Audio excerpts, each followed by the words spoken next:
तोहरा बिना ही जिंदगी सुन हो गई। हर खुशी जैसे कहीं खो गई।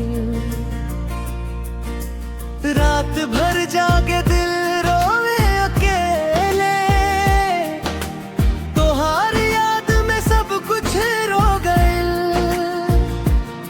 तोरे बिना ना नींद आवे ना दिल कहीं लागे हो। तू छोड़ के चल गई लू हमरा के काहे तड़पावे हो। तोहरा बिना जियल मुश्किल बा, दिलवा रोज रोवे पागल बा। तू छोड़ के चल गई लू सजन, अब जीना लागे सजा जैसन।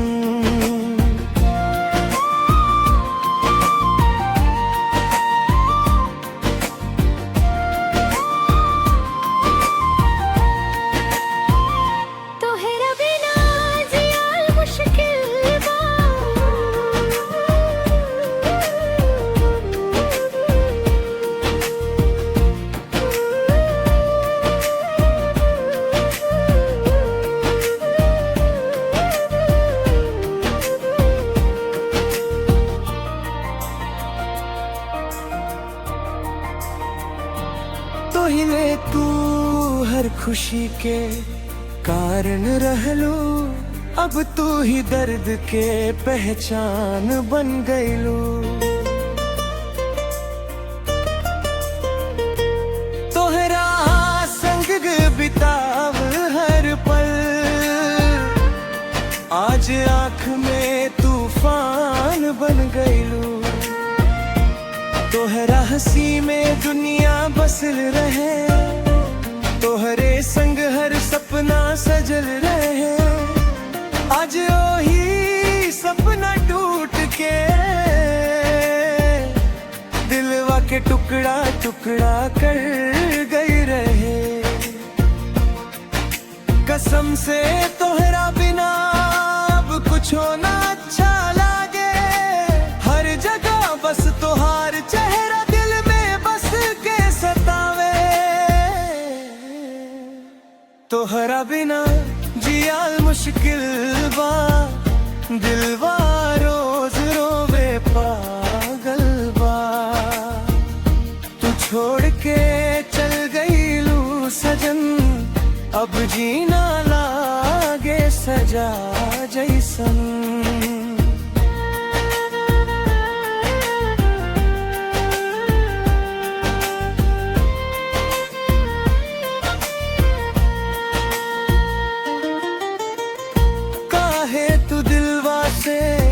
खेल गईलू काहे सच्चा प्यार छोड़ गईलू। हम त तोहरे खातिर जीते रही, तू काहे हमसे मुंह मोड़ गईलू। रोज रात में रोई रोई के सोई, तोहार याद में खोई। तू कहीं खुश बाड़ू के ना, इस सोच के दिलवा रोई। अगर कभी याद हमारा आई, तू एक बार लौट के आ जाई। हाँ दिल आजो तो हर बाट जोहता, तू बस एक बार आवाज दे दी। ना कोई दूसरा चाहिए अब, ना कोई नया प्यार हो। तू ही जिंदगी, तू ही दुनिया, तू ही दिल के आधार हो। तोहरा बिना जियाल मुश्किल बा, दिलवा रोज रोवे पागल बा। तू छोड़ के चल गई लू सजन, अब जीना लागे सजा जैसना।